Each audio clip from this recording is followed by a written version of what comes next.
Kita semua mengetahui bahwasannya Rasulullah Shallallahu Alaihi Wasallam dilahirkan di kota Mekah, dilahirkan di kota Mekah. Ya. Tapi apakah kita tahu keadaan di sekitar kota Mekah ketika Rasulullah Shallallahu Alaihi Wasallam itu dilahirkan? Apa para ulama mengatakan apa yang menjadi sebab kok Nabi Muhammad ini dilahirkan dan diturunkan di tanah Arab?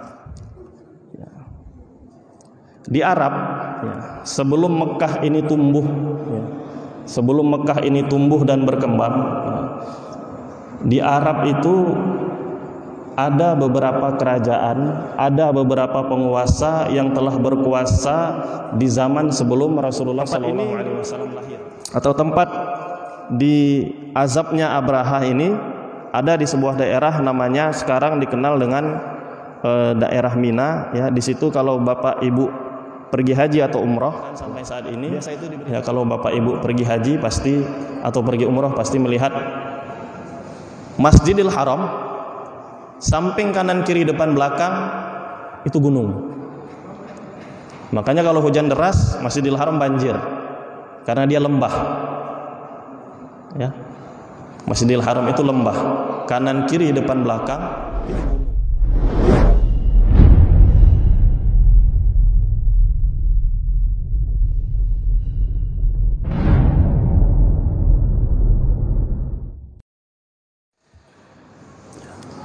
Bismillahirrahmanirrahim.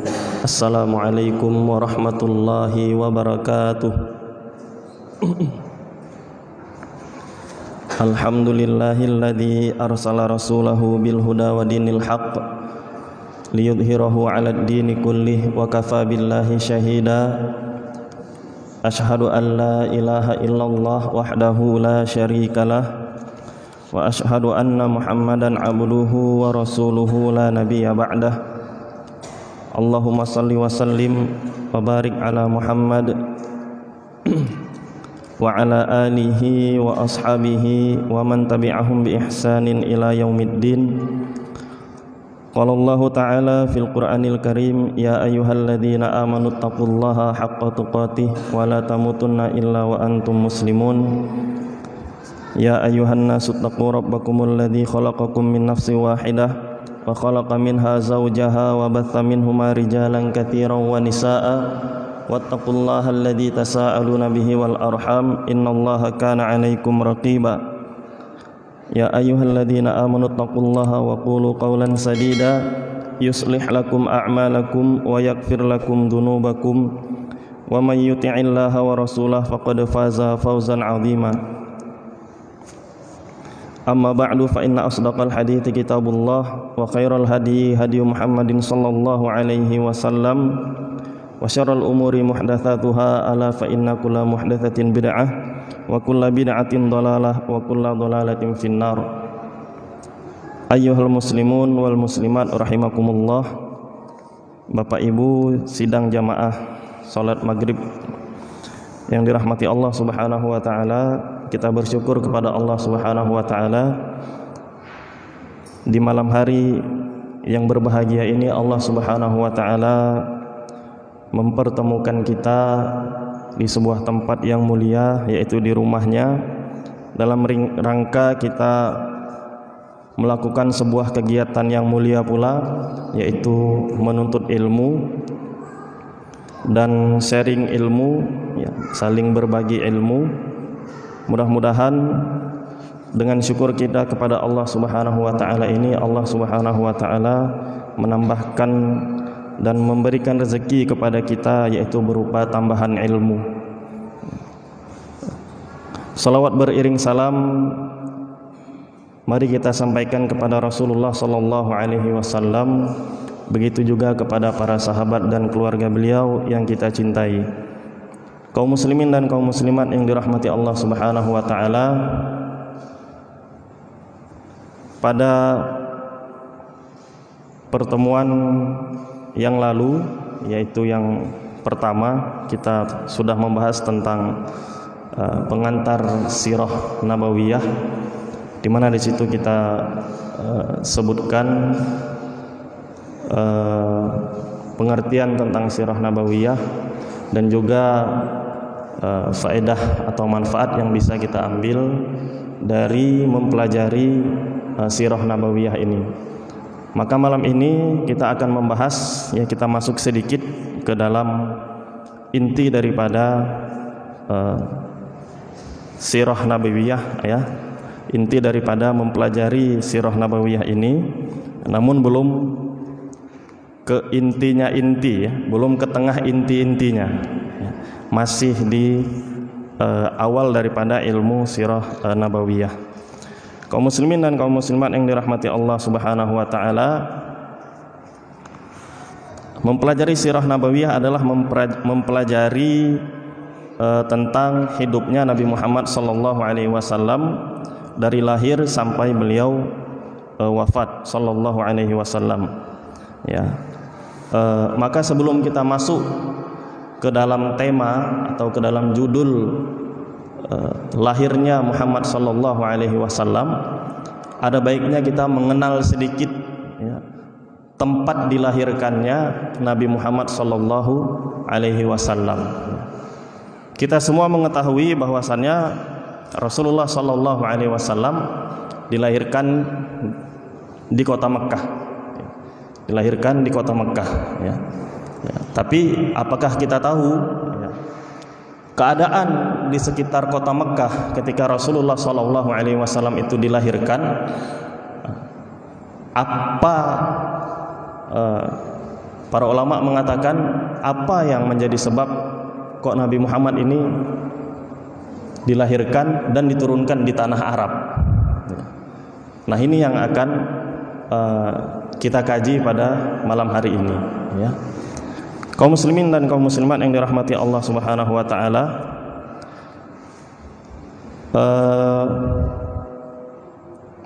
tentunya berbicara tentang Nabi Muhammad, berbicara tentang suku Arab, ya. Suku Arab, ya. Mekkah Al-Mukarramah, kota Mekkah Al-Mukarramah itu terletak di tengah-tengah dunia, di tengah-tengah bumi, ya. Dan kota Mekkah Al-Mukarramah itu terletak di sebuah pulau yang kita kenal dengan Jaziratul Arab. Jaziratul Arab. Jazirah artinya pulau, Arab, ya. Arab, pulau Arab, ya. Di mana letaknya kota Mekkah dari Jaziratul Arab? Berada di sebelah barat, berada di sebelah barat dari Jazirah Al-Arabiyah atau dari Pulau Arab, ya. Tepatnya agak ke selatan, ya. Di samping Al-Bahrul Ahmar, ya, Laut Merah, ya. Di samping Laut Merah berbatasan, ya. Madinah, kota Madinah tempat hijrahnya Rasulullah SAW itu berada di utaranya kota Mekkah Al-Mukarramah. Ya, ini bayangan sedikit, ya, tentang bagaimana atau letak geografis daripada kota Mekkah Al-Mukarramah. Di bawahnya Mekkah itu ada sebuah negara, ya, agak ke selatan, namanya negara Yaman, ya, negara Yaman, ya. Di sebelah timur Yaman ada nama negaranya Oman. Naik ke atas sedikit lagi ada negara Uni Emirat Arab. Naik ke atas lagi ada negara Qatar. Naik lagi ada Bahrain, naik lagi ada Kuwait sampai ke utara, ya, Kuwait. Balik ke barat ada negara Syria, Palestina, Turki, Yordania, ya, itu di sekitar daerah yang namanya Syam, ya. Adapun Mekkah, ya, terletak di sebuah negara saat ini yang namanya Kerajaan Saudi Arabia, ya. Kerajaan Saudi Arabia berada di tengah-tengah negara yang saya sebutkan tadi. Timur batasnya ada Qatar, ada Bahrain, ada Uni Emirat Arab, ada Oman, ya. Selatan batasnya ada Yaman. Ke barat batasnya adalah Laut Merah. Ke utara batasnya ada Syria, ada Yordania, ada sedikit Irak, ya. Itulah kira-kira letak geografis daripada kerajaan Saudi Arabia dan kota Mekah Al-Mukarramah, ya, kota Mekah Al-Mukarramah, ya. Kota Mekah Al-Mukarramah ini kontur daerahnya itu dipenuhi dengan gunung batu, ya, gunung batu. Jarang sekali kita temui di sana pepohonan, ya. Yang banyak hanya gunung batu, gunung yang kering, ya, tanpa pepohonan. Berbeda dengan di tempat kita, ya, di tempat kita sering kita temui gunung yang penuh dengan pepohonan. Jadi kalau kita ke Mekah atau sudah ada yang pernah ke Mekah, ya, melihat gunung yang ada di kota Mekah itu pasti kaget, ya. Gunungnya kok botak gitu, ya, nggak ada pohonnya. Yang ada hanya batu-batu kering, ya. Makanya ketika Nabi Ibrahim alaihissalam membawa istrinya Hajar ke kota Mekah, ya, kemudian meninggalkannya lagi, Siti Hajar itu bertanya kepada Nabi Ibrahim, ya, apakah yang memerintahkan ini adalah Tuhanmu? Nabi Ibrahim diam saja sampai 3 kali ditanya oleh Hajar. Kemudian Nabi Ibrahim pergi. Kemudian Siti Hajar paham bahwasannya apa yang dilakukan oleh Nabi Ibrahim itu adalah perintah Allah Subhanahu wa taala, ya. Ya, kenapa Siti Hajar bertanya-tanya? Ya, karena memang pada saat Siti Hajar ditinggal oleh Nabi Ibrahim, dia ditinggalkan di tengah lingkungan yang tidak ada tumbuhan, tidak ada hewan, tidak ada orang, bahkan tidak ada sumber air bahkan pada saat itu, ya. Jadi aneh. Maka Siti Hajar bertanya kepada Nabi Ibrahim, apakah yang engkau lakukan ini adalah perintah dari Tuhanmu? Ya. Lalu Nabi Ibrahim meninggalkan Siti Hajar, ya, bersama anaknya Ismail pada saat itu, ya. Ya, jadi itulah sedikit tentang kota Mekah, ya.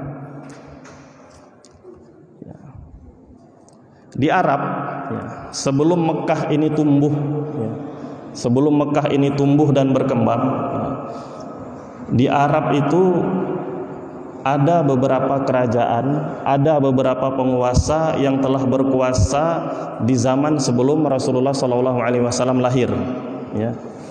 Yang pertama adalah kita sebutkan kerajaan-kerajaan yang ada di negara Yaman, ya. Jadi Yaman ini, Bapak dan Ibu sekalian, ya, ini termasuk negara yang sudah tua. Termasuk negara yang sudah tua, bahkan namanya belum berganti sampai sekarang, masih Yaman. Kalau dibanding dengan Arab Saudi bukan negara yang tua, ya. Di zaman Nabi belum ada Arab Saudi. Arab Saudi yang sekarang umurnya baru sekitar 1 abad, ya. Kalau digabung dengan negara Arab Saudi yang pertama, kedua, dan ketiga, umurnya baru sekitar 3 abad. Ya, kalau yang sekarang Arab Saudi yang ketiga, jatuh bangun sampai sekarang Arab Saudi yang ketiga. Tapi Yaman, ya, Yaman umurnya kurang lebih sudah ada 2.500 tahun. Ya, udah ada kurang lebih 25 atau 26 abad. Ya.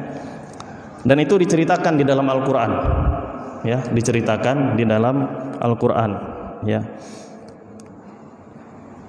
Yang pertama, ya, salah satu kerajaan yang ada di Yaman adalah kerajaan milik kaum Saba.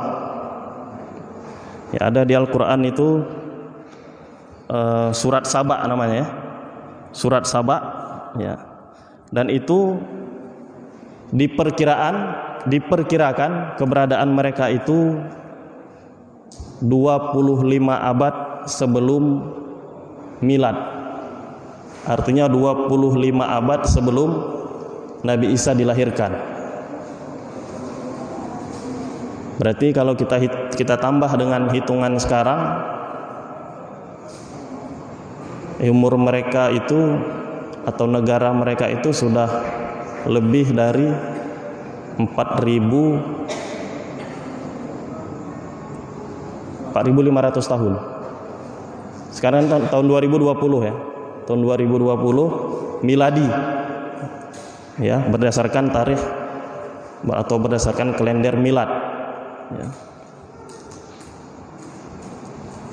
Dikenal juga kaum ini negaranya dengan negara Al-Himyariyah atau kaum Himyar, ya. Kisah apa saja yang diceritakan oleh Allah Subhanahu wa taala tentang mereka di dalam Al-Qur'an, ya. Yang pertama adalah kisah mereka di zaman Nabi Sulaiman. Jadi Nabi Sulaiman ini kejadiannya di negara yang disebut dengan Yaman. Itu ada di surat An-Naml ayat 22. Ya, Allah Subhanahu wa taala berfirman, "Fama kata ghayra ba'idin faqala ahattu bima lam tuhitu bihi waji'tuka min saba'in binaba'in yakin." Ya. Jadi dikisahkan pada saat itu Nabi Sulaiman mencari salah satu anak buahnya, yaitu burung hudhud. Ya, burung hudhud ini pergi ke sebuah negara namanya Yaman. Ya, di situ ia melihat ada seorang wanita, seorang raja wanita yang dikenal dengan Ratu Bilqis. Ya, kemudian kembali hudhud ini kepada Sulaiman dan Nabi Sulaiman bertanya dari mana. Ya, kemudian burung hudhud ini memberi kabar kepada Nabi Sulaiman, waji'tu kamin saba'in binaba'in yakin. Aku datang dari negeri Saba, ya, dengan kabar yang meyakinkan. Ya, itu salah satu kisah tentang kaum Saba yang diceritakan di dalam Al-Quran. Ya, kemudian Allah Subhanahu wa taala, ya, mengatakan bahwasannya negara Yaman ini adalah negara yang baldatun thayyibatun wa rabbun ghafur pada saat itu. Dan itu dikatakan oleh Allah Subhanahu wa taala dalam surat Saba ayat 15. Ya, boleh dibuka. Ya, Allah Subhanahu wa taala di situ berfirman, "Kulu mirizqi rabbikum washkuru lahu baldatun thayyibatun wa rabbun ghafur." Ya, makanlah dari rezeki yang telah Tuhanmu berikan kepadamu dan bersyukurlah kepadanya. Baldatun thayyibatun wa rabbun ghafur. Ya, negara ini adalah negara yang baik, ya, dengan Tuhannya yang maha pengampun. Ya, tapi kemudian ternyata kaum Saba ini kurang bersyukur. Ya, mereka banyak yang durhaka dengan nikmat Allah Subhanahu wa taala. Mereka bermaksiat kepada Allah Subhanahu wa taala. Kemudian Allah kirimkan banjir kepada mereka, maka Allah katakan fa'aradu fa'arsalna 'alaihim sailal aram. Ya. Dalam surat Saba juga ayat 16 sampai 17, ya. Di situ dikatakan bahwasannya kaum Saba ini tidak menurut perintah Allah Subhanahu wa taala, banyak dari mereka membangkang. Maka Allah Subhanahu wa taala kirimkan kepada mereka banjir bandang, ya, sehingga menghancurkan negara mereka. Ya.